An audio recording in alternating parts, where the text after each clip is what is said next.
Sales flyer alert, Samsung plays 007, aftermarket smartphone accessory boom, Apple trounces Android in the tablet space, and time to get pinning. I'm Kaylee Moscow, Web Marketing Coordinator with Petra, and it's time for the Petra 5 in 5. It's the first day of summer, and I'm celebrating with the 5 hottest stories of the week, all in 5 minutes, of course.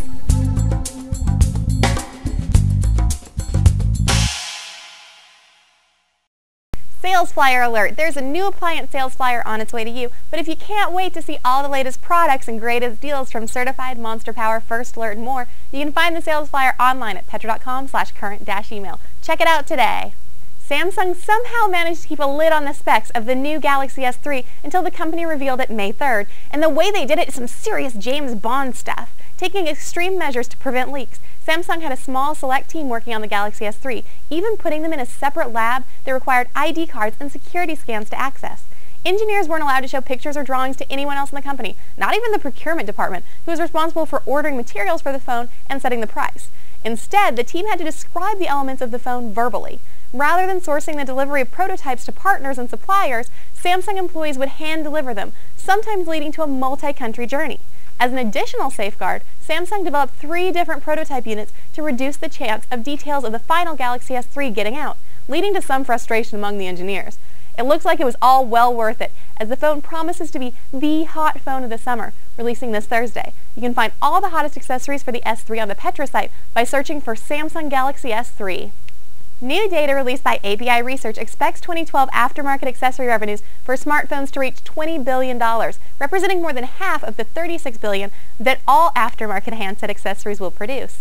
Market share will continue to rise, with smartphone accessories growing to $38 billion by 2017 and feature phone accessory revenues declining to $12 billion, said Michael Morgan, Devices, Applications, and Content Senior Analyst for API Research. Quote, "The increased penetration of smartphones is driving a shift in accessory design towards smart accessories that drive higher level of consumer interaction, product value, and brand recognition." End quote.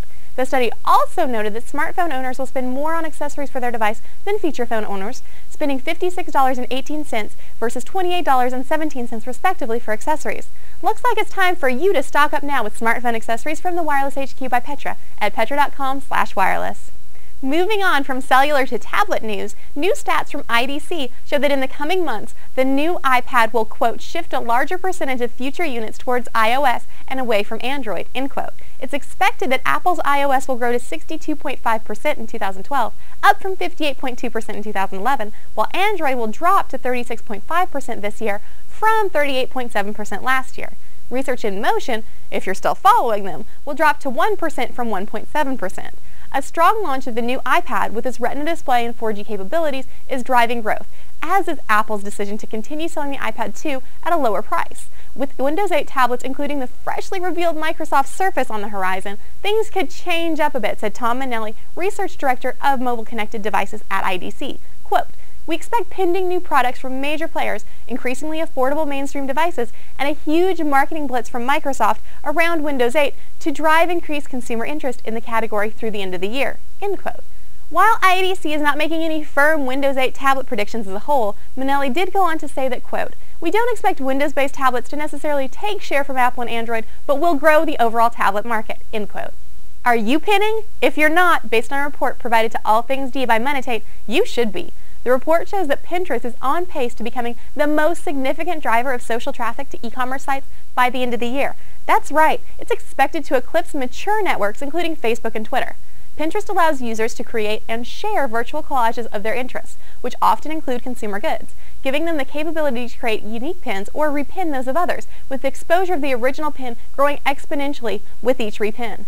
Many retailers are already integrating Pinterest into their online shopping platform, adding Pin It buttons to each product page, and the numbers back up the action. In the first quarter of 2011, Facebook represented 88% of social traffic to retailers, while Pinterest made up only 1%.